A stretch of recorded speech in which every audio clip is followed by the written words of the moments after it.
자, 이제 대기 안정도하고 강수 과정 보도록 합시다. 자, 3단원이 조금 어렵거든요. 상대적으로. 자, 단열 변화 봅시다. 단열 변화는 이제 물리한 학생들은 쉽게 이해를 할 거고, 예, 그냥 아주 직관적으로 설명을 하자면 열이 차단된 상태에서의 변화예요. 그러니까 열이 차단된 상태에서 부피 변화에 따른, 부피 변화에 따른 기체의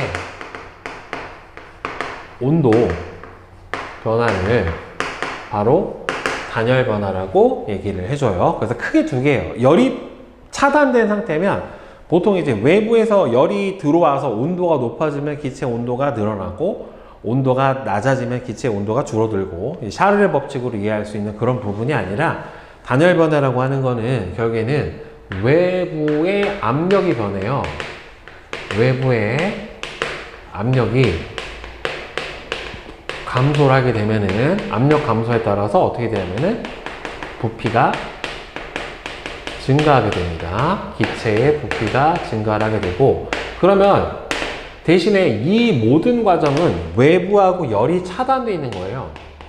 그러니까 열을 공급받고 열을 방출하고 하는 과정이 일어나는 게 아니라 기체 부피가 열이 차단된 상태에서 늘어나면 자기가 갖고 있는 에너지를 써서 기체 부피를 늘렸다라고 밖에는 해석이 안 되거든요. 그렇기 때문에 외부의 압력이 감소하면 기체 부피가 증가하고 기체의 내부 에너지가 감소를 하게 되면서 결국에는 온도가 어떻게 되냐면은 하강에서 낮아져요. 그러니까 이 과정을 뭐라고 보냐면 단열 팽창이라고 합니다. 부피가 늘어났기 때문에. 이제 거꾸로 이제 반대는 단열 압축 과정은 외부의 압력이 증가하게 되고 외부의 압력이 증가하게 되면서 기체의 부피가 감소를 하게 되고, 그러면은 외부에서 이를 받아서 확 압축이 돼버린 상태가 되어버리기 때문에 이렇게 돼버리면은 기체 내부의 에너지가 증가하게 되고, 그렇게 되면서 온도가 상승을 하게 되는 이런 현상이 일어나게 되는 거예요. 둘 다 열이 차단된 상태에서. 그래서 단열 팽창, 단열 압축이라고 해요. 아래 과정이 단열 압축이고 위의 과정이 단열 팽창이에요. 여러분들, 자, 이해를 잘 해주셔야 합니다. 자, 단열 변화는 공기 덩어리가 외부와 열을 주고받지 않으면서 이 과정이 단열이야. 자, 그래서 부피의 변화로 기온이 변하는 현상, 압력에 의한 부피 변화로, 정확하게는 압력 변화에 따른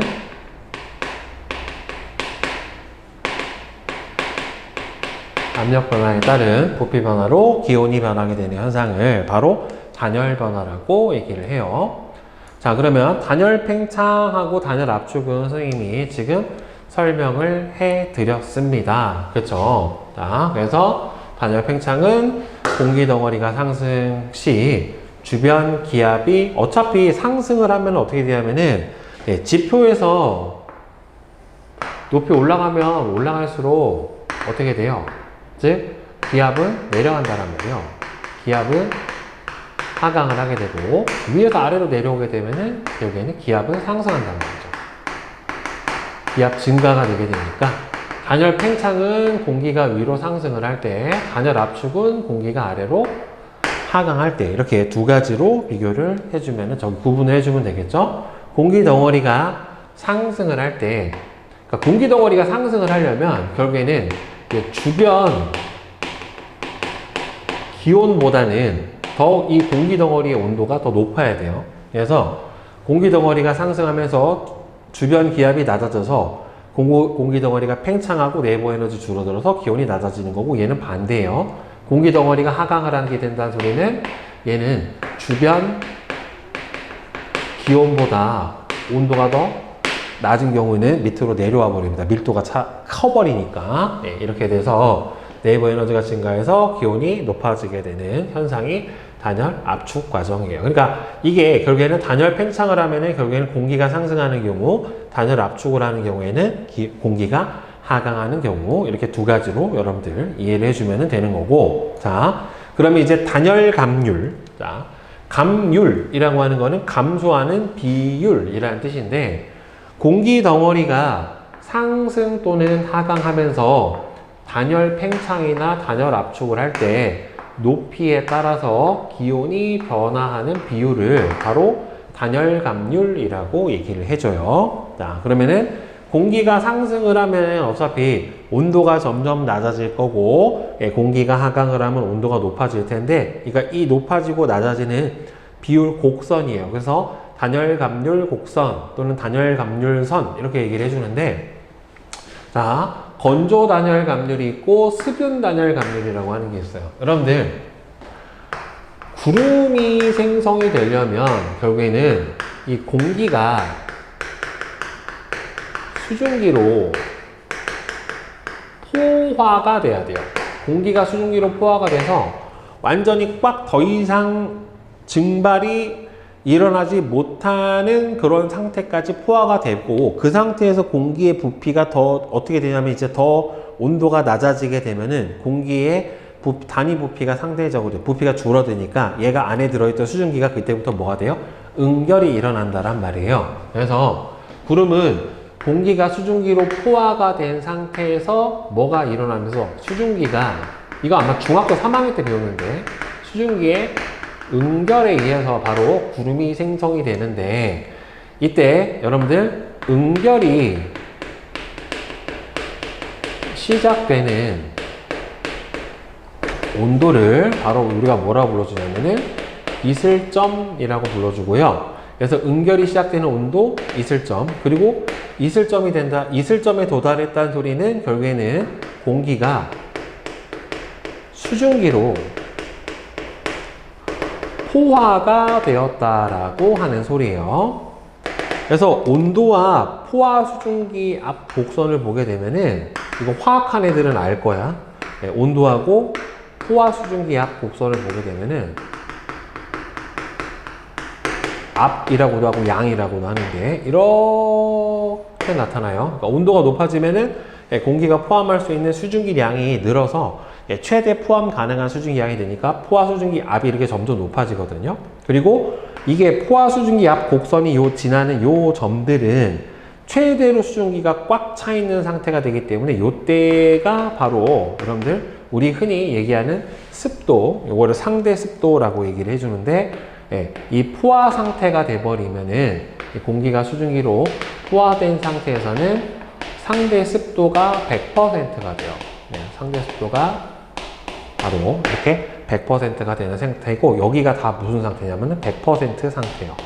그리고 이렇게 어떤 공기가 온도가 점점 낮아져서 요 공기, 지금 예를 들어서 A 공기가 쭉 낮아져서 여기 곡선에 도달을 하면 얘가 포화 상태가 되는 거고, 여기서 온도가 더 낮아지면은 어떻게 되냐면은 이 상태에서는 최대로 포함할 수 있는 수증기 양이 여기밖에 안 되기 때문에, 만약 이 상태에서 온도가 더 낮아지면 얘는 아래로 쭉 내려가요.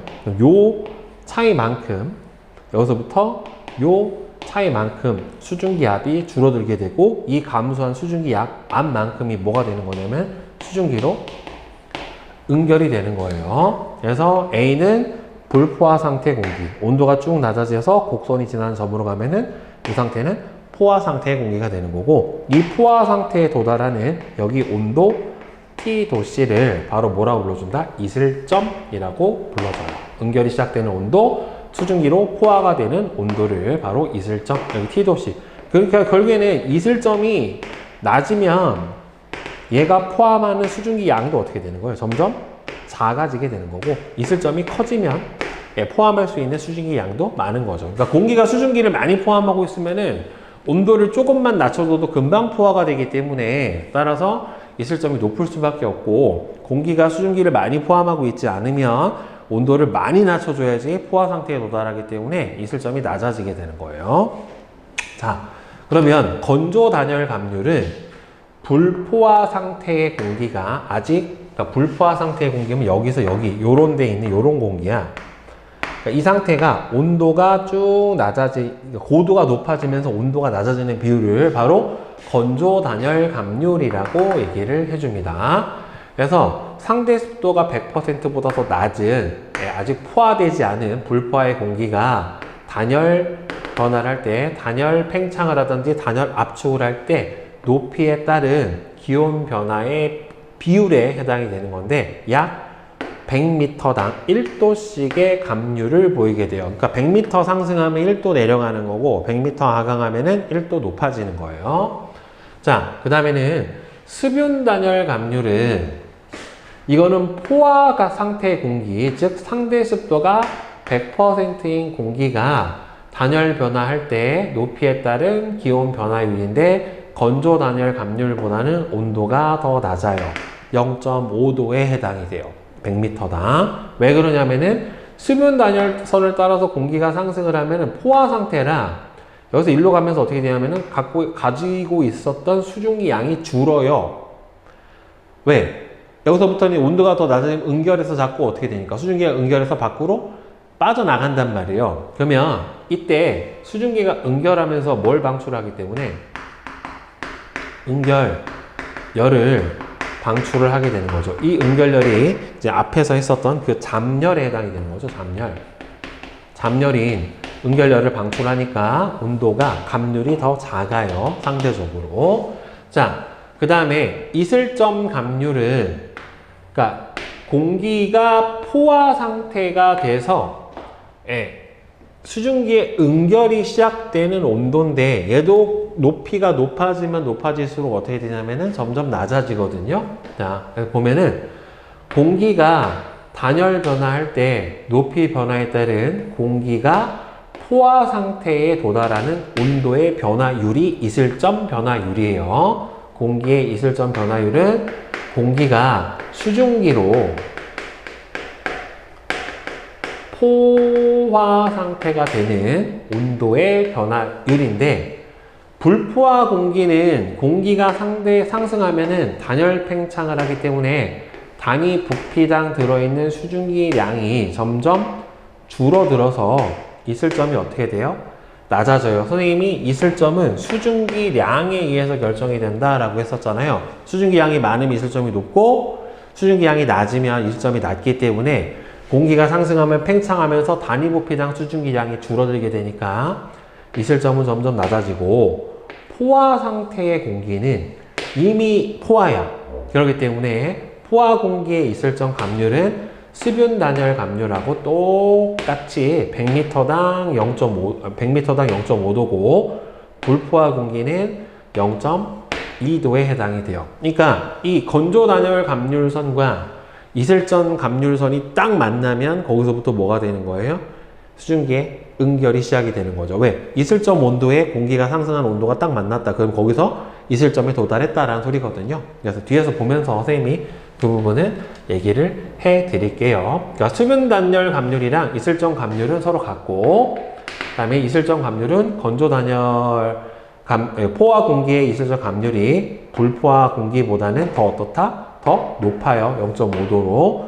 불포화 공기가 더 이슬점이 더 작게 내려간다 라고 하는 겁니다. 그래서 세 가지 수치값은 외워둬야 돼요. 건조 단열 감률 얼마? 약 100m당 1도. 수분 단열 감률 100m당 0.5도. 건조 공기, 불포화 공기 이슬점 감률 얼마예요? 0.2도. 다음에는 포화 공기 이슬점 감률은 수분 단열 감률이랑 같은 0.5도 100m당을 나타낸다 라고 하는 겁니다.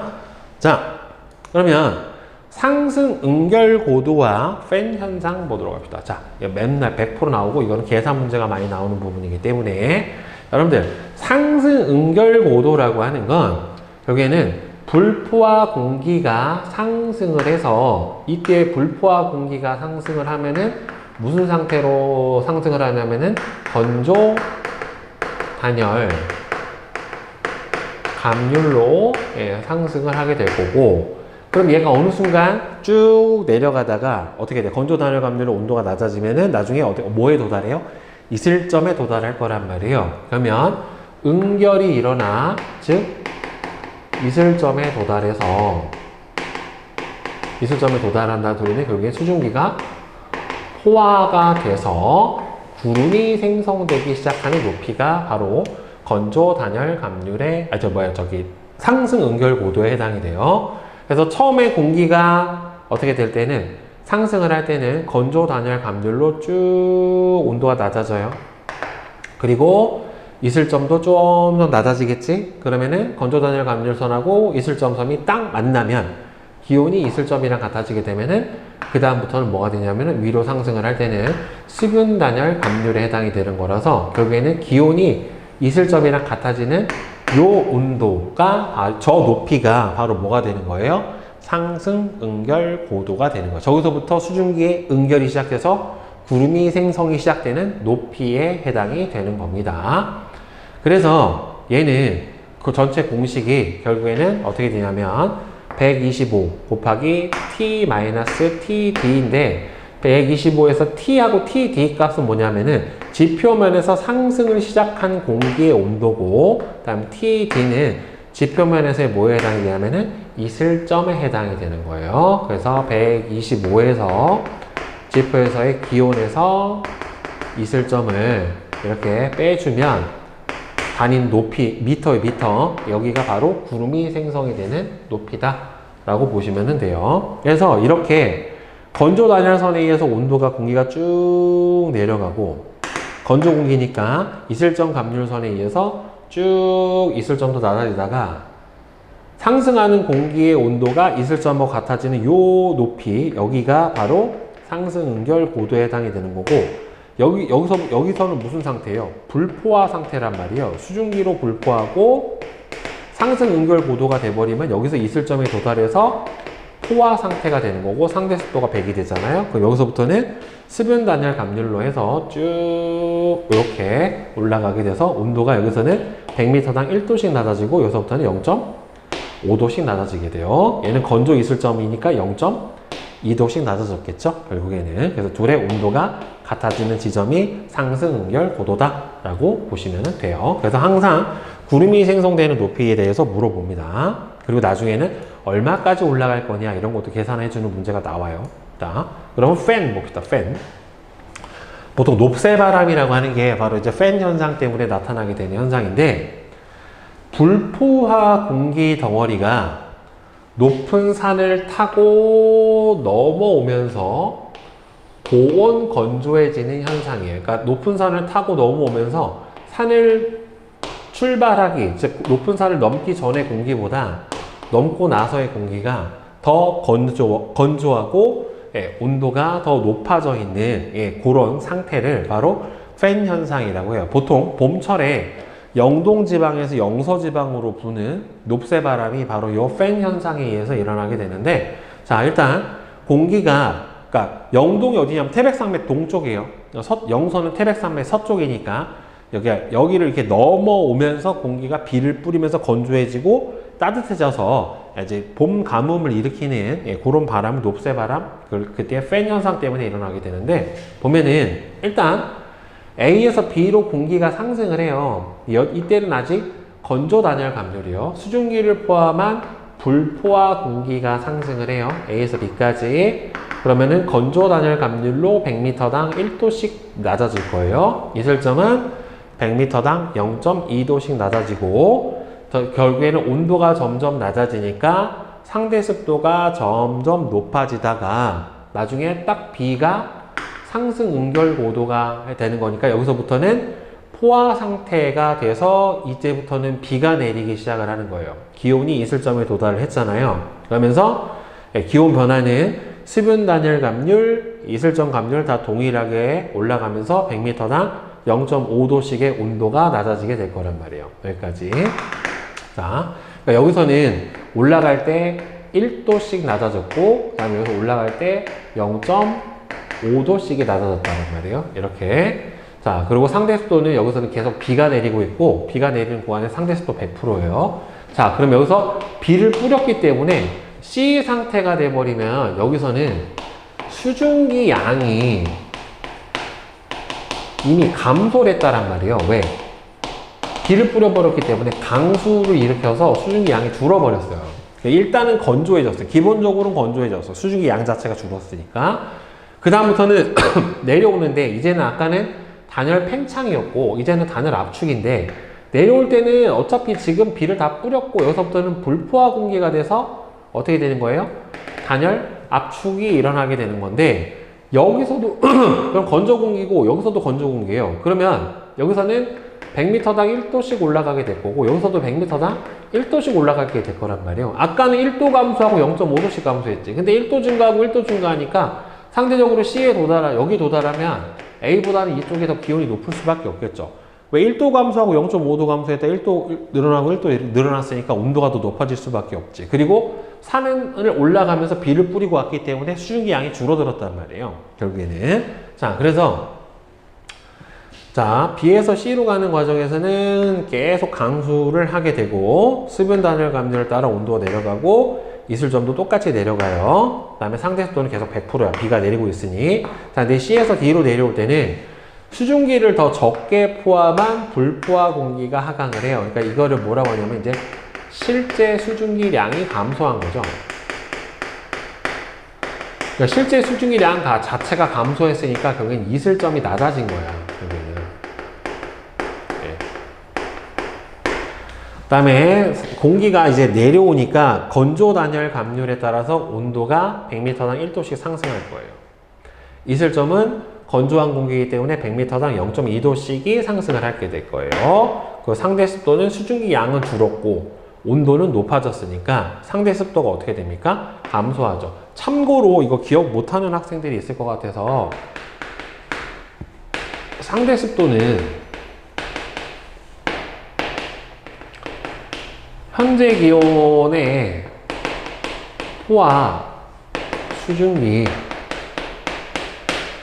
량분의 현재 공기의 실제 수증기 양이에요. 그러니까 현재 공기가 실제 수증기를 많이 포함하고 있으면 상대 습도가 높은 거고, 그 다음에는 현재 기온이 낮을수록 상대 습도가 높아요. 이 포화 수증기량이라고 하는 건 선생님이 아까 그 곡선 잠깐 그려줬잖아요. 포화 수증기량은 온도에 비례해요. 즉 포화 상태 공기가 최대로 포함할 수 있는 수증기 양 또는 수증기 압, 얘를 포화 수증기 양이라고 하는데 이렇게 나타나요. 온도, 수증기 양. 그러니까 온도가 높으면 높을수록 최대로 포함 가능한 수증기 양 자체가 늘어나니까 포화 수증기 양이 늘어나요. 그래서 상대 습도는 현재 공기가 갖고 있는 수증기 양이 많을수록 커지고, 그 다음에 현재 기온이 어떻게 돼요? 낮을수록 포화 수증기 양이 작아지기 때문에 상대 습도가 높아요. 그래서 온도는 낮고 수증기 양은 많을수록 상대 습도 값은 높다. 그러니까 상대 습도라고 하는 게 꽉 현재 기온에서 꽉 찼었을 때의 수증기에 대한 얘가 실제 포함하고 있는 수증기의 비율이에요. 그래서 상대예요. 상대. 네. 그래서 지금 팬 현상이 일어나게 되면은 이런 식으로 실제 수증기량이 줄고 그 다음에 기온은 높아지기 때문에 일단은 원래 상승 시작했던 지점보다 기온 낮아졌고 실제 수증기량도 줄고 온도가 올라가서 포화 수증기량 자체도 늘어버렸기 때문에 상대 습도가 많이 줄겠죠. 그래서 더 건조해지게 되는 거예요. 그래서 선생님이 아까 설명을 했던 이 높새바람이라고 하는 게 우리나라에서 나타나는 대표적인 팬 현상이고, 늦은 봄 또는 초여름 사이에 오호츠크의 기단의 영향으로 발생한 동풍이 영동 지방에서 태백산맥을 넘어서 영서, 춘천이나 홍천 이런 데로, 원주 이런 데로 넘어오면서 부는 고온 건조한 바람이고, 요것 때문에 건조주의보 내리고 산불이 발생을 할 수도 있고, 이런 현상들이 벌어질 수가 있게 됩니다. 자, 그러면 이 팬하고 단열 변화 비법 특강 문제 한번 보도록 합시다. 자, 보면은 이게 스타트 지점에서부터 선생님이랑 한번 살펴봅시다. 지금 처음에 스타트를 할 때 기온이 15도고 이슬점이 11도예요. 그러면은 저 녀석의 상승 응결 고도는 얼마나 되겠니? 상승 응결 고도는 125 곱하기 15 마이너스 1에 해당이 될 테니까 500m가 되겠죠. 이건 4도니까 4. 그죠? 따라서 500m가 상승 응결 고도에 해당이 되는 거예요. 따라서 여기까지, 여기가 500m에서 이제 구름이 생성이 되기 시작하는 거고, 그러면은 500m 올라가는 동안에 기온은 건조 단열 감률로 가야 되는 거니까 몇 도 낮아져? 100m당 1도 낮아지니까 500m 올라가면 5도 낮아지지. 그러니까 기온 10도. 그 다음에 이슬점은 100m당 0.2도씩 낮아지니까 500m 올라가면 1도 낮아지겠지. 그쵸? 그래서 이슬점이 10도죠. 이 상태부터는 수분 단열 감률로 올라가니까 지금 기온이 5도고 이슬점이 5도야. 그러면 이슬점 감률이나 수분 단열 감률은 0.5도씩 per 100m죠. 100m당 0.5도씩 낮아지게 되는 거니까 지금 5도 낮아졌지. 그러면 결국에는 5도가 낮아졌다는 소리는 결국에는 곱하기 10이니까 여기 높이가 전체 얼마가 되는 거예요? 1000m만큼을 더 상승을 한 거죠. 그러니까 전체 총 높이는 1500이 된 거란 말이에요. 그죠? 자, 그러면은 이슬점도 5도, 그 다음에는 기온도 5도. 이 상태에서 이제 쭉 하면서 내려와요. 그럼 총 얼마 내려와야 되냐면은 1500m를 내려와야 된다란 말이에요. 그쵸? 1500m를 내려와야 되는데 건조 단열 감률로 내려와야 되는 거니까 100m당 1도씩이 상승을 해야 되겠죠. 근데 1500m를 내려와야 되니까 15도가 상승을 하게 될 거예요. 그래서 기온은 5도에서 15도가 올라가니까 20도가 되는 거고, 이슬점 같은 경우에는 100m당 얼마가 낮아집니까? 0.2도씩이 낮아지는데 15죠. 1500m니까 15배가 되니까 3도가 그럼 올라가야 되겠지? 그러니까 5도에서 8도가 되는 이런 상태가 되는 거죠. 그래서 여기서 기온 구하고 이슬점 구하고 하는 것들이 문제에서 출제가 되기 때문에 이런 부분 각 어떤 감률로 감소를 하고 어떤 감률로 증가를 하게 되는지를 잘 알아두시면 돼요. 자, 지표면에서 기온이 15도씨, 이슬점이 2도씨인 공기 덩어리가 1500m인 산을 넘어갈 때 상승 응결 고도랑 산을 넘어온 공기의 기온하고 이슬점을 구하세요. 자, 그러면 일단 상승 응결 고도는 125 곱하기 15 마이너스 2 이렇게 되겠죠. 그러면 13을 곱해주면 되니까 375, 125 이렇게 되는 거니까 5, 2, 6, 1, 1625m가 바로 상승 응결 고도에 해당이 되겠네요. 1625m. 왜 숫자 왜 있다미니? 자, 그러면은 1625m. 그러면 얘가 자, 쭉 산 넘어가는데 지금 전체 높이가 얼마라고 했냐면은 1500m라고 했어요. 1500m. 1500m에서 상승 응결 고도가 얼마라고 지금? 1500m인 산을 넘어가는데 상승 응결 고도가 1625m가 나왔단 말이에요. 그러면 1625m가 나오면 아직 여기까지 올라가면서 포화 상태가 됐어요? 안 됐어요? 안 일어났잖아요. 그쵸? 왜 그러냐면은 산 높이가 1500밖에 안 되는데 얘가 1625까지 올라가야지 뭐가 되는 거야? 여기에는 응결이 돼가지고 이제 수분 단열 감률로 바뀔 텐데 여기까지 꼭대기까지 가도 불포하니까 그럼 여기서 올라가면서 감소한 이슬점 감률하고 건조 단열 감률이랑 여기서 내려오면서 증가한 이슬점 감률이랑 이슬점 증률이랑 건조 단열 변화랑 똑같죠. 결국에는 수분으로 바뀐 적이 없으니까 출발할 때하고 도착할 때하고 이 경우는 어떻게 똑같네요. 그치? 낚시네. 그치? 그러니까 지표면에서 도달하면은 똑같이 기온은 몇 도? 15도씩, 이슬점은 2도씨로 변화 없음? 네, 이렇게 해주면 되겠죠. 자, 그러면 이제 개념 확인 문제를 한번 풀어봅시다. 자, 단열 변화에 대한 설명으로 옳은 것과 옳지 않은 것을 골라라 라고 했는데 얘는 XOX가 됩니다. XOX. 상승하거나 하강하는 공기 덩어리는 주변 공기와 혼합에 의한 열교환이 거의 발생을 안 합니다. 그래서 단열 변화라고 불러주게 되는 거고, 그 다음에 공기 덩어리가 상승하면 단열 변화를 일으키면서 기온이 낮아지죠. 단열 팽창을 하게 되는 거니까 이 과정에서 바로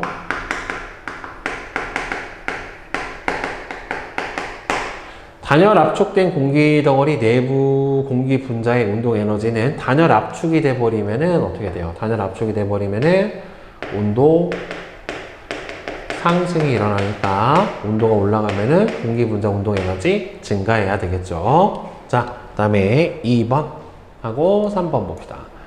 단열 감률과 상승 응결 고도에 대한 설명 중 괄호 안에 알맞은 말은, 자, 포화 공기의 상대 습도가 100%예요.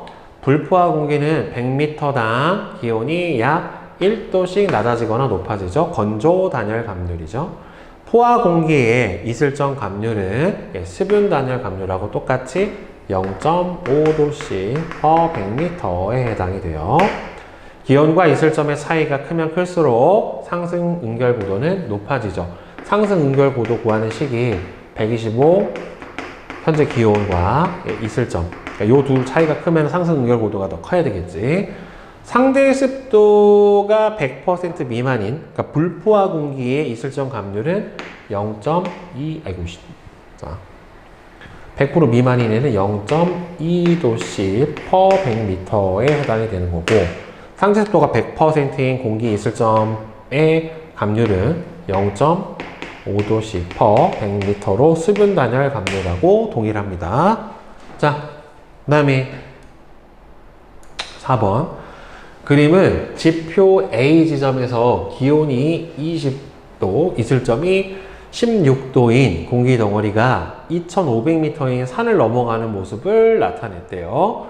자, 그러면 상승 응결 고도는 125, 20, 마이너스 16에 해당이 되는 거니까 4. 그래서 500m가 되겠죠. 자, 그럼 상승 응결 고도가 500이에요.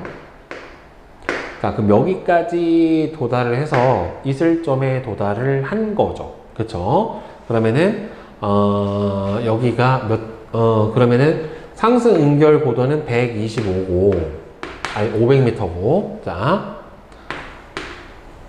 공기 덩어리가 산의 정상인 B 지점에 도달했었을 때의 기온하고 이슬점. 그러니까 이 상승 응결 고도에서 얘가 500m 올라갔으니까 기온이 몇 도 낮아졌어요? 여러분들? 1도씩 낮아지니까 5도가 낮아졌겠죠? 그러면은 요 500m 지점에서 기온은 몇 도가 되고 5도씨가 되고, 이슬점, 5도가 낮아지니까 15도씨가 된 거고, 이슬점은 똑같아요. 기온하고 이슬점이 똑같아져서 포화 상태에 도달을 한 거예요. 그러니까 상승 응결 고도에서는 굳이 이슬점을 구해줄 필요 자체가 없어요. 상승 응결 고도에서는 기온하고 이슬점이 서로 같아지는 온도니까. 그 다음부터 올라갈 때는 둘이 수분 단열 감률을 하게 되기 때문에 0.5도씩 per 100m로 온도가 낮아질 거기 때문에 올라가야 되는 게 지금 얼마? 2000m로 올라가야 되잖아요. 2000m로 올라가야 되니까 결국에는 총 몇 배? 20배.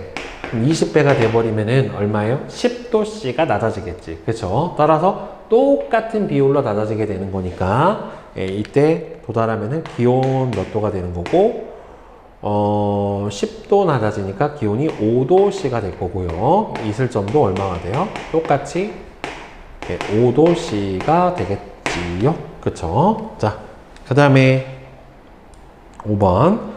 다음 설명 중 괄호 안에 알맞은 말을 쓰세요. 산 사면을 따라 상승하는 공기 덩어리는 단열 팽창을 하고요. 산을 넘어 하강하는 공기 덩어리는 단열 압축을 하고,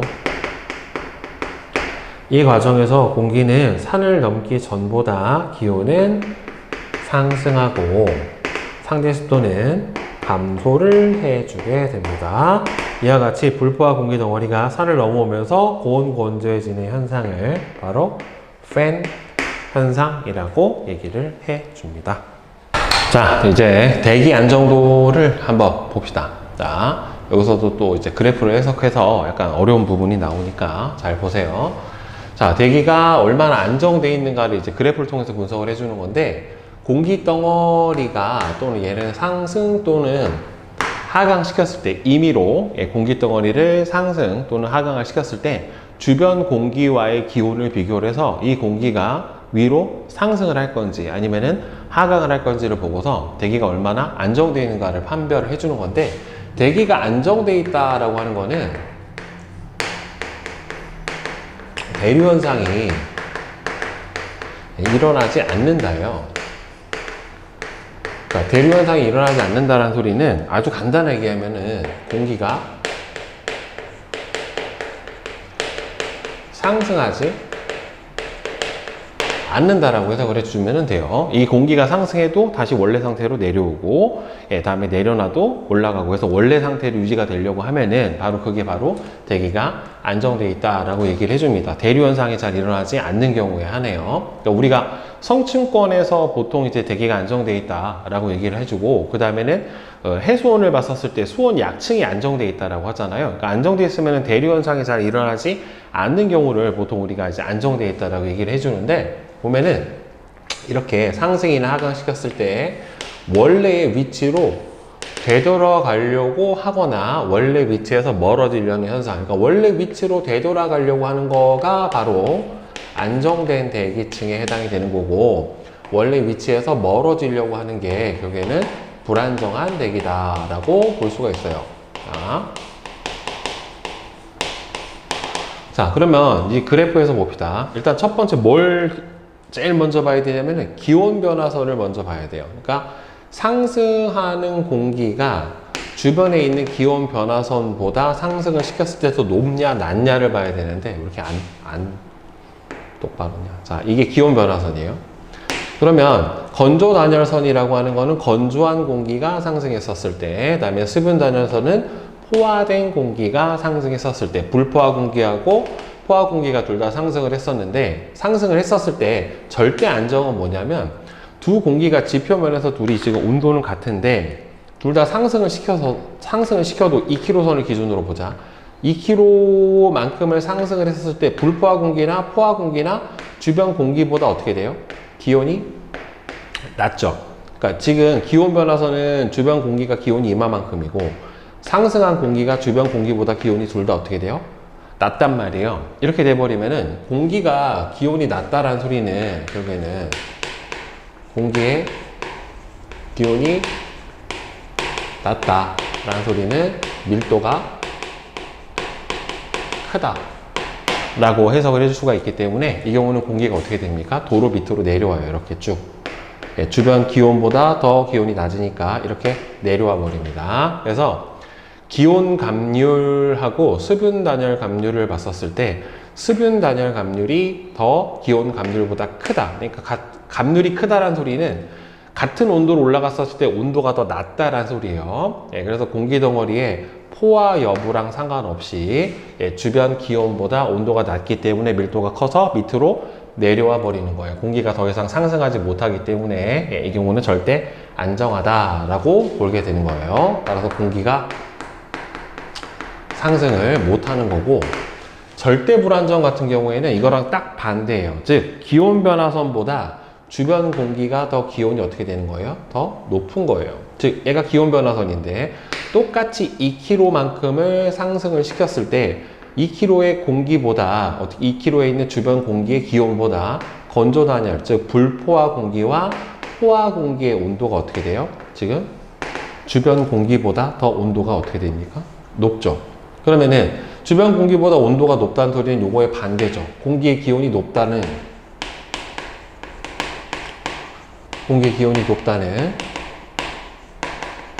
밀도가 작다라는 의미이기 때문에 따라서 위로 상승을 한다는 말이에요. 그러니까 이 공기가 여기까지 올라가더라도 주변 공기보다 밀도가 작으니까 위로 올라가고 위로 올라가겠죠. 따라서 불포화 공기, 포화 공기의 주변 공기보다 온도가 감률이 더 어떻게 돼가지고 작아서 온도가 더 높아버리니까 위로 상승을 해버리는 거예요. 자, 따라서 공기 덩어리의 포화 여부랑 상관없이 원래 위치에서 멀어지려고 한다. 그러니까 이 경우는 공기가 상승한다.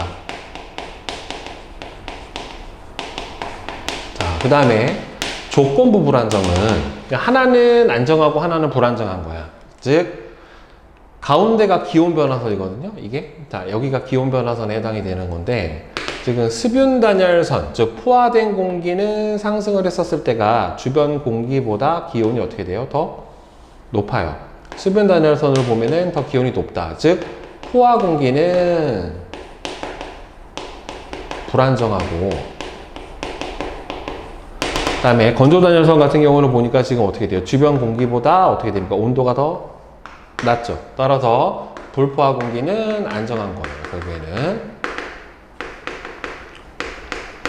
불포화 공기는 안정하게 나타나게 되는 거니까 공기 덩어리가 불포화 상태일 때는 대기가 안정하고 포화 상태일 때는 대기가 불안정한 상태에 해당이 되는 거예요. 결국에는 어차피 뭐가 더 클 수밖에 없냐면 건조 단열 감률이 항상 수분 단열 감률보다는 크잖아요. 그죠? 얘는 0.5도씩 떨어지게 되고 수분 단열 감률은 0.2도씩 100m당 온도가 낮아지게 되니까 기온 감률은 여러분들 정해진 경우는 없어요. 그러니까 대기의 상태라든가 이런 거에 따라서 달라지기 때문에 기온 감률 값이 고정되어 있진 않고 건조 단열선이나 수분 단열선은 고정되어 있는 값에 해당이 되기 때문에 이 주변에 있는 형성이 되는 바로 이 기온 감률이 어떻게 배치가 되느냐에 따라서 얘가 절대 안정이 될 수도 절대 불안정이 될 수도 조건부 불안정이 될 수도 이렇게 이렇게 형성이 될 수가 있기 때문에 그래프 형태를 잘 보고서 이 대기가 안정 상태인가 불안정 상태인가에 대한 판단을 해주는 거예요.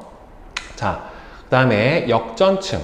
역전층은 뭐가 뒤바뀌었다라는 소리예요. 뭐가 높이가 높아질수록 기온이 점점 높아지는 원래대로라고 하면은 여러분들 우리 대기권에서 기온의 층상 구조를 봤었을 때 이게 역전층이 나타나는 경우가 크게 이제 두 구간에서 역전층이 나타나게 되죠. 자, 이렇게 보면은 여기가 기온이고 여기를 높이라고 봤었을 때 대류층 같은 경우에는 올라갈수록 기온이 낮아지고 그 다음에 성층권에서 다시 높아지고 그 다음에 중간권에서 다시 낮아지고 열권에서 다시 높아지죠. 즉 역전층이 나타나는 부분은 바로 어디에 해당이 되는 거냐면은 여기 성층권이랑 바로 열권이에요. 여기가 바로 기온이 역전이 되어 있어요. 즉 하층부 공기보다 상층부 공기가 더 고온이면은 뜨거운 공기는 아래로 내려오지를 못하죠.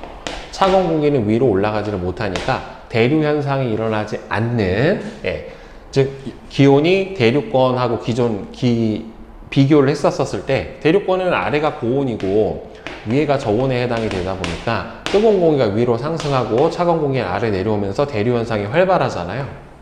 이 경우는 불안정층에 해당이 되는 거고 거꾸로 하층부보다 상층부가 더 공기가 뜨거워져 버리면 대류 현상이 일어나지가 않기 때문에 높이가 높아질수록 기온이 높아지는 절대적으로 안정의 상태의 대기층을 바로 역전층이다 라고 얘기를 합니다. 그러니까 역전층 상태에서는 어떻게 돼요?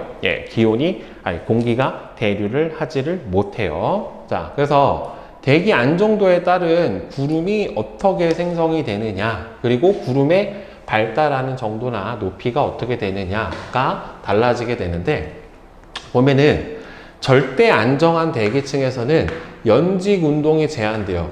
즉 공기 상승이 안 되잖아요. 그죠? 공기 상승이 약해요. 공기 덩어리가 강제로 상승을 하면, 그러니까 강제로 상승을 할 수밖에 없는 이유는 뭐 지표면이 국지적으로 가열이 된다든지 대기의 불안정으로 인해서 강제로 확 올라가 버리면 위로 더 이상 올라갔던 공기가 더 위로 상승을 못 해버리고 여기 안에서 그냥 멈춰 있단 말이에요. 하지만 이제 이슬점에 도달하게 되면은 얘가 뭐가 될 수 있어? 여기서 수증기가 응결이 되면서 구름은 만들어질 수 있거든요. 그래서 두께가 얇은 층운형 구름이 만들어지고 흐리거나 약한 비가 내릴 수 있는 게 바로 보통 절대 안정 대기층에 해당이 돼요.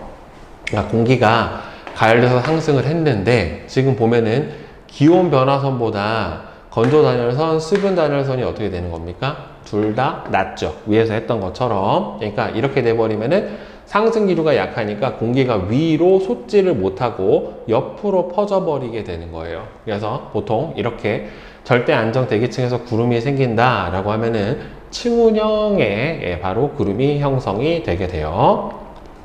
자, 그다음에 절대 불안정 대기층 같은 경우에는 요거랑 반대니까 저군형 구름이 생기겠죠. 즉 연직 운동이 아주 활발하게 일어나기 때문에 즉 상승 기류가 강한 거죠. 얘는 상승 기류가 약한 거고, 자, 상승 기류가 강해서 공기 덩어리가 상승 응결 고도에 도달해서 구름이 생성되기 시작한 후에도 계속해서 상승을 해서 연직 방향으로 두꺼운 바로 저군형 구름이 만들어져요. 그러니까 기온 변화선보다 건조 단열선, 수분 단열선이 훨씬 더 온도가 어떻게 되기 때문에 높죠. 감률이 더 작아가지고, 그래서 같은 높이에서 온도가 더 높으니까 지속적으로 상승을 해줄 수가 있다. 어차피 구름이 만들어지는 거는 이슬점이랑 수분 단열선이 만나는 점에 해당이 되는 거기 때문에 이 경우도 구름은 생겨요. 자, 그 다음에 여기서는 불안정하니까 계속 상승해서 이렇게 두껍게 만들어집니다. 자, 그 다음에 이제 조건부 불안정 대기층 같은 경우에는 불포화 공기는 불안정하고 포화 공기는 안정했던 게 조건부 불안정인데, 일단은 공기 덩어리가 강제로 상승을 하면 공기 덩어리 기온은 건조 단열 감률 때문에 점점 낮아지다가 이슬점에 도달하는 상승 응결 고도에 도달해 포화 상태가 돼서 일단은 층운형 구름이 만들어지는 거는 절대 안정 대기층하고 똑같은데, 그 다음에 공기 덩어리에 얘가 딱 기온이 주변 기온 감률선하고 딱 크로스가 되는 상태에서 수분 단열선으로 바뀌어버리게 되면 주변 기온보다 수분 단열선의 감률이 더 작으니까 온도가 더 높은 거란 말이에요. 그래서 공기 덩어리의 주변 기온보다 공기 덩어리 기온이 주변의 기온보다 높아지면서 스스로 이제부터는 어떻게 돼요? 상승을 하게 되는 거죠. 불안정 대기층이 되니까. 그래서 저군형 구름이 만들어져요. 그러니까 얘는 전체적으로 다 뚠뚠하다라고 치면은 얘는 아래는 층운형이고 위로는 약간 뾰족하게 이렇게 발달하는, 아래는 층운형, 위에는 저군형, 층저군이라고 하는 형태의 구름이 만들어져요. 층운형 구름, 저군형 구름, 층저군 구름, 이런 식으로 조건부 불안정 대기층에서는 층운과 저군이 혼합된 형태의 구름이 형성이 되게 된다라고 하는 거예요. 그래서 이 역전층 같은 경우에는 특히나 보통 이제 대륙권에서는 역전층이 원래는 기본적으로 안 만들어져야지 맞아요. 원래는 이 지표면에서 지구 복사 에너지가 점점 고도가 높아질수록 흡수량이 적어지게 되니까 기온이 낮아지게 되는데, 보통 이 역전층이 언제 만들어지냐면은 대륙권에서 만들어지는 경우에 해당이 되는 거예요. 지금 지표 0부터 시작을 하는 거니까. 대륙권의 역전층은 보통 언제 만들어지냐면은 추운 겨울에 새벽에 잘 만들어져요. 즉 추운 겨울 같은 경우에는 복사 냉각이 돼서 이 아래 부분이 상대적으로 찬 공기 때문에 더 많이 냉각이 돼 버리거든요. 그래서 상층부보다 하층부보다 상층부가 더 고온이 돼요. 물론 이제 해가 떠 버리면 얘가 점점 어떻게 되냐면은 이런 식으로 기온이 높아지면서 이렇게 다시 기온선이 바뀌게 되는 형태가 벌어지겠지만은, 추운 겨울 새벽이 돼 버리면은 복사 냉각 때문에 지표 기온이 상층부 기온보다 더 낮아요. 이렇게 돼 버리면은 이렇게 역전층이 지표 대륙권에서도 만들어질 수가 있게 돼요. 그래서 공장 굴뚝에서 연기가 나왔다가 이 공기가 어떻게 돼요? 상승을 못 해요. 그러니까 위로 더 상승을 못 하고 이 상태에서 아래로 쭉 이런 식으로 뻗어버리게 돼가지고, 보통 추운 겨울 새벽에는 오염물질이 지표 부근에 많이 쌓여 있는 경우가 많기 때문에 아침에 새벽 조깅을 한다든가 하는 거는 호흡기 질환에 안 좋을 수 있어요. 그래도 뛰는 게 더 좋아, 몸에. 여러분들이 새벽 조깅 자체를 하지는 않겠지만. 자, 그러면 이제 안개 봅시다. 안개라고 하는 거는 실제로는 구름이 생성되는 원리하고 똑같아요. 대신에 구름은 더 높은 곳에서 상승해서 수증기가 응결해서 만들어지는 게 구름이고, 안개는 지표 근처에서 수증기가 응결해서 만들어지는 게 안개다라고 보면 돼요. 원리는 똑같은데 생성되는 고도가 다른 거다. 결국에 이렇게 생각을 해주면 되는데, 공기의 냉각이나 수증기의 공급으로 인해서 대기가 포화돼서 수증기가 응결해서 지표 근처에서 수증기 응결이 일어나서 구름이 생기는 게 뭐예요? 자, 뭐예요? 바로 안개가 발생을 하게 되는 건데, 그러니까 수증기가 공급이 된다는 소리는 결국에는 뭐냐면 호수, 강, 바다 주변 같은 경우에는 근처에 계속 물이 많은 환경이 되는 거니까, 이 경우에는 바로 뭐 우리가 흔히 물안개 낀다라고 얘기를 해주는 게 주변에서 계속 수증기를 공급해 줄 수 있는 수원이 있잖아요. 이제 그런 경우가 보통 이렇게 안개가 잘 생기게 되는데, 보면은 냉각에 의한 안개는, 자, 대표적으로 복사 안개라고 하는 게 있어요. 복사 안개. 맑고 바람이 약한 날, 보통은 이 추운 계절에 많이 생겨요. 추운 계절. 보통 늦가을이나 초겨울 같이, 예, 추운 계절에 맑고 바람이 약한 날, 지표면에 복사 냉각에 의해서, 그러니까 이 복사 에너지를 내보내는 게 더 많은 거예요. 그리고 찬 공기의 영향으로 해서 더 많이 열을 뺏겨서 상층부보다 하층부가 온도가 더 낮은, 보통은 역전층이 형성이 되는 날, 예, 그런 날에, 예, 지표면의 기온이 떨어지게 되면은 이슬점에 어떻게 돼? 공기가 냉각이 되면서 이슬점에 도달을 해서, 예, 안개가 발생을 할 수가 있고요. 가장 흔하게 생기는 안개가 바로 요 복사 안개에 해당이 돼요. 그 다음에 이제 해무나 아니면 보통 냉수대가 형성이 되는 경우에도 저렇게 복사 안개가 형성이 될 수가 있거든요. 그러니까 용승에 의해서 바닷가에서, 예, 바로 냉수층이 형성이 되면서 수온이 평소보다 확 낮아져 버리면, 예, 이 바다하고 겹하고 있는 공기의 기온도 같이 냉각이 돼서 낮아지게 되고, 예, 그때 이렇게 해무가 발생을 하는데, 그때 발생한 안개도 저런 식으로 냉각에 의해서 발생을 하는 복사 안개다라고 볼 수가 있어요. 자, 그 다음에 이류 안개는 온난수분한 공기가 찬 지표 위로 이동을 하면서 바로 냉각돼서 만들어지게 된 겁니다. 흔히, 그러니까 보통 우리가 아는 개념으로는 온난전선 형성될 때랑 비슷한 조건으로 만들어지게 되는 거고요. 그 다음에는 활승 안개는, 활승, 뭔가 올라간다는 소리겠지. 수분한 공기가 지형을 따라 상승하는 과정에서 단열 팽창으로 공기가 냉각되면서 생성이 된다. 보통 이제 산 허리쯤에 우리가 멀리서 보면은 구름이 생긴 거잖아요. 그렇죠? 산 꼭대기 위에 생긴 게 아니라 산 허리쯤에 이렇게 구름이 생긴 것 같은 모습을 볼 수가 있는데, 실제로 거기를 가보면 안개예요. 그러니까 이게 포화된 공기가, 뭐 비가 내리거나 아니면 아주 습기가 많은 날, 얘네들이 공기가 상승을 하면서 산 중턱 같은 데 허리에 이렇게 안개가 짙게 껴져 있는, 예, 그런 형태를 볼 수 있는 게 바로 뭐다? 활승 안개다. 자, 그 다음에 이제 수증기의 증가에 의한 안개를 보게 되면은, 그러니까 이거는 냉각에 의해서 이슬점에 도달한 거고, 얘는 수증기량이 공급이 돼서 포화 상태가 된 거죠. 그러니까 냉각에 의한 포화, 얘는 수증기 공급에 의한 포화예요. 자, 전선 안개.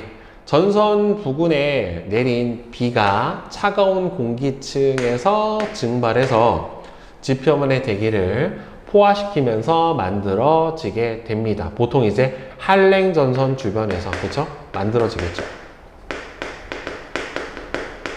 뒷면, 그쵸? 그 다음에 또는 온난전선 앞면, 뭐 요런 데서 만들어질 수가 있겠죠. 그 다음에 증발 안개는 찬 공기가 따뜻한 수면 위로 이동을 할 때 수면에서 증발한 수증기가 응결해서 만들어져요. 근데 이때 요 온도차가 크면 클수록 대기가 매우 불안정해지니까 안개가 되는 게 아니라 나중에 아주 더 큰 공기 덩어리다. 그리고 온도차가 크다라고 하면은 이제 눈이나 비가 내릴 수가 있게 되는 거죠. 그래서 이런 식으로 해서 안개가 만들어지는 거는 냉각에 의해서 이슬점에 도달해서 포화가 되든지, 아니면은 수증기량 공급에 의해서 포화가 돼가지고, 예, 안개가 만들어지는, 예, 요런 두 가지 경우로 크게 볼 수가 있게 돼요. 자, 그 다음에 이제 강수 과정 봅시다. 자, 비가 내리는 과정은 보통 이거 중3 과정에서 이 강수 과정에 대한 부분이 나오게 됐는데, 아마 그때 더운 비 이론, 뭐 찬 비 이론, 이런 식으로 해가지고, 예, 여러분들 배운 적이 있을 거예요. 기억이 나는 학생들도 있고, 안 나는 학생들도 있고. 자, 병합설은 보통 더운 비 이론이라고 해요. 얘를. 예. 더운 비 이론이라고 얘기를 해주고, 그 다음에 빙정설 같은 경우에는 찬 비 이론이라고 얘기를 해줍니다. 자, 병합설은 뭔가가 합쳐진다라는 거죠. 병합된다라는 소리니까. 즉, 저위도나 여름철 중위도 지역의 구름, 즉 0도보다 높은 온도의 구름에서 비가 만들어지는 과정이에요. 그래서 더운 비 이론이다 라고 얘기를 해주는데, 보면은 이 구름 안에는 입자 크기가 다양한 이 안에 물방울들이 존재를 한다란 말이에요. 그리고 구름 안에서는 강한 뭐가 존재하니까 상승 기류가 존재하니까 물방울들이 이 안에서 계속 움직여요. 움직이는 과정에서 작은 물방울이 큰 물방울하고 충돌하면서 계속 합쳐지는 거죠.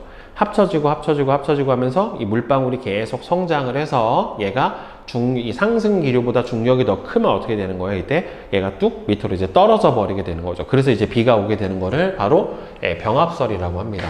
크기가 다양한 물방울들이 상승과 하강을 반복을 하면서, 이거는 이제 구름 내 상승 기류 때문에 그래요. 네, 상승과 하강을 반복을 하면서 서로 충돌하고 합쳐져서 물방울이 점점 성장을 해서 얘가 어떻게 되는 거예요? 이제 중력이 이 상승 기류보다 더 크면 어떻게 되는 거예요? 밑으로 떨어지게 되는 게 바로 병합설에 해당이 되는 거고, 그 다음에는 빙정설은 중위도나 또는 고위도 지역에 0도보다 더 낮은 온도의 구름에서 비가 눈이 만들어지는 과정이에요. 그러니까 이게 중위도 지역이나 이제 찬 데서 보면은 이제 구름을 크게 하층부, 중층부, 상층부 이렇게 세 개로 볼 수가 있는데, 하층부는 주로 물방울이 존재를 하게 되고, 중층에서는 물방울이랑 빙정이 함께 존재를 하는데, 여기서 보면 관행각 물방울이라고 하는 게 있어요. 즉 0도씨보다 온도가 낮아졌는데 뭔가 이제 불안정한 상태라서 얼지 못하고 영하 한 1도, 2도가 됐는데 아직 얼지 않은 물방울 상태를 바로 뭐라고 불러주냐면은 관행각 물방울이라고 합니다. 이거랑 빙정이 여기 안에 같이 존재해요. 더 상층부가 돼버리면 이제 빙정만 존재를 하는 상태가 되는 건데, 지금 0도에서 마이너스 40도 사이에 있는 중층부에 있는 요 구간에서 과냉각 물방울의 포화 수증기 압이 빙정의 포화 수증기 압보다 더 높다. 자, 이게 무슨 말이냐면은 여러분들 마이너스 예를 들어서 2도씨의 물방울이 있고,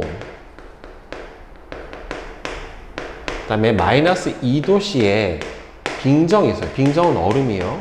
자, 빙정이 있었을 때 둘 다 여기에서 상태 변화가 일어나요. 상태 변화가 일어날 수가 있는데, 물방울은 당연히 뭐가 될 수가 있어요? 기화가 될 수가 있고, 빙정 같은 경우도 뭐가 될 수가 있냐면 이 경우는 이제 승화 현상이 일어날 수가 있게 되는 거죠. 그러니까 고체에서 그냥 수증기 상태로 바로 변해버리는 승화도 일어날 수가 있고, 그 다음에는 물방울이 기화돼서 증발하는 바로 기화도 일어날 수가 있는데, 온도는 같더라도 액체에서 기체가 되려고 하는 성질이, 그 다음에는 고체에서 기체가 되려고 하는 성질보다는 더 커요. 그래서 관행각 물방울이 빙정보다는 포화 수증기 압이 더 크다. 그러니까 포화 수증기 압이 더 크다라는 소리는 결국에는 물방울이 같이 영하의 온도를 갖고 있지만 액체에서 기체가 되려고 하는 성질이 고체에서 기체가 되려고 하는 성질보다 크다라고 하는 거예요. 이거는 이제 화학에서 물질과 에너지를 하는 학생들 같은 경우는 좀 이해가 쉬울 텐데, 그러니까 상태 변화 상곡선 향해서 이 더 포화곡선이 더 크게 나타나는 거예요. 그러니까 수증기 압이 더 큰 거죠. 기체로 되려고 하는 성질이. 그러니까 상대적으로 빙정의 물 입자의 인력이 물방울 사이의 물 입자의 인력보다는 더 크기 때문에 상대적으로 상태 변화가 잘 안 일어나고, 아무리 온도가 영하라도 물방울이 더 기화가 잘 되기 때문에 이 물방울에서 증발을 한 수증기가 빙정에 가서 계속 달라붙는 거예요. 이렇게 이런 식으로 해가지고 특정 수증기 압 내 공기에서 빙정은 과포화 상태, 관행각 물방울은 불포화 상태가 돼서, 이거는 뭐 중요한 건 아니에요. 관행각 물방울에서 증발이 일어나서 이 수증기가 빙정에 달라붙어서 빙정이 점점 얼음덩어리가 커지는 겁니다. 그래서 빙정이 성장을 해서 무거워지면은 그냥 떨어졌는데, 만약에 이제 하층부 대기 기온이 더 낮아, 영하야, 그러면은 빙정이 녹지 않고 그대로 떨어지면 이제 눈이 되는 거고, 그 다음에는 얘가 대기 지표의 기온이 영상이라 상당히 어느 정도 높다라고 생각을 해보면은 얘가 내리다가 녹아버리면은 뭐가 되는 겁니까? 비가 되는 거예요. 그래서 이게 바로 뭐다? 빙정설로 눈이 내리는 눈이나 비가 내리는 과정은 이렇게 설명을 해주고, 여기서 과냉각된 물방울의 포화 수증기압이 빙정의 수증기압보다는 같은 온도라도 더 크다. 그래서 물방울에서 증발한 수증기가 빙정에 달라붙어 빙정이 성장을 해서 얘가 커지니까 무거워져서 밑으로 떨어질 수 있다. 이렇게 생각을 해주면 가장 이해가 쉬울 것 같습니다. 자, 그러면 이제 개념하기 문제를 한번 같이 풀어보도록 합시다. 자, 보면은 1번부터 한번 봅시다. 자, 그림은 높이에 따른 기온 분포랑 단열선을 나타낸 거래요. 자, 괄호에 알맞은 말을 쓰세요. 지금 보면은 기온 변화선보다 수분 단열선, 건조 단열선의 기울기가 더 어떻게 돼요? 작죠. 즉, 기울기가 작다는 소리는 같은 고도에서 온도가 더 어떻다? 더 낮다. 그렇죠? 그러니까 기온 감률이 누구보다 작은 거예요? 수분이나 건조 단열 감률보다 다 어떻게 되는 겁니까? 더 작은 거죠. 상대적으로. 수분이나 건조 단열 공기가 더 상대적으로 어떻게 되는 거니까? 작으니까 이거는 절대 안정이죠. 근데 여기서 더 기준이 되는 거는 결국엔 뭐냐면은 감률이 더 작은 게 기온 변화선하고도 아무래도 가깝게 붙을 거기 때문에 기온 감률보다는 수분 감률이 더 커서 같은 고도에서 온도가 더 낮은 거예요. 그래서 얘는 절대 안정이고, 지금 기온 변화선보다 건조 단열, 수분 단열선의 감률이 어떻게 됩니까? 상대적으로 더 작죠. 그렇죠. 그래서 더 온도가 어떻게 돼? 같은 고도에서 더 높은 거란 말이에요. 그러니까 절대 불안정에 해당이 되겠죠. 자, 즉 기온 감률이 누구보다 더 크다? 수분 단열 감률보다 더 크다. 여기서는 건조겠다. 이거보다는 더 큰 거니까. 건조 단열 감률보다 더 크면은 절대 불안정에 해당이 되는 겁니다. 더 가까운 것보다 더 크고 작고를 비교해 주면 돼요. 자, 다음에 2번.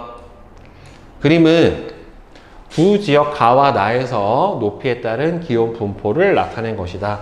자, 역전층은 하층부 기온이 상층부보다 높은 지역에 해당이 되는 거니까 바로 여기서 보이는 B 구간. 자, 그 다음에는 여기서는 이 구간에 해당이 되겠죠. 따라서 두 개가 역전층이 발생한 구간에 해당이 되는 거고, 역전층은 대기가 어떻다? 매우 안정하다 라고 볼 수가 있습니다. 자, 그 다음에 3번. 다음 가부터 다에서 설명하는 안개의 명칭을 각각 쓰세요 라고 했어요. 맑고 바람이 약한 날 지표면의 복사 냉각에 의해서 기온이 하강할 때 생기는 안개는 복사 안개. 찬 공기가 따뜻한 수면 위로 이동을 할 때 수면에서 증발한 수증기가 응결해서 만들어지는 안개는 수증기의 공급으로 생성이 되는 증발 안개.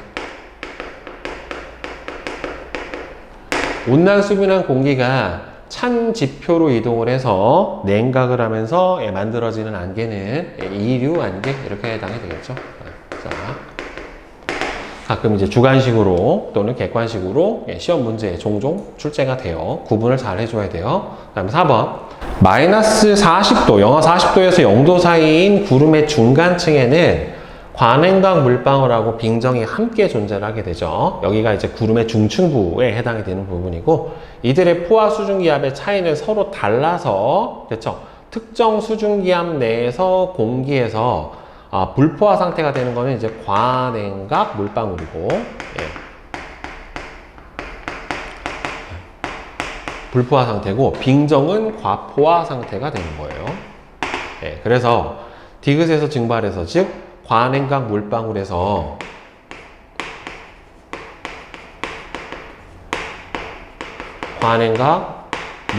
증발이 일어나고, 이 수증기가 빙정에 달라붙으면 강수 입자가 성장을 할 수가 있게 되는 거죠. 그래서 이제 빙정이 점점 커지는 거고, 이처럼 중위도나 고위도 지역의 0도보다 더 낮은 온도의 구름에서 비나 눈이 만들어지는 강수 과정을 바로 빙정설이라고 얘기를 해주죠. 또는 찬비 이론, 이렇게 얘기를 해준다라고 앞에서 선생님이 설명을 했어요.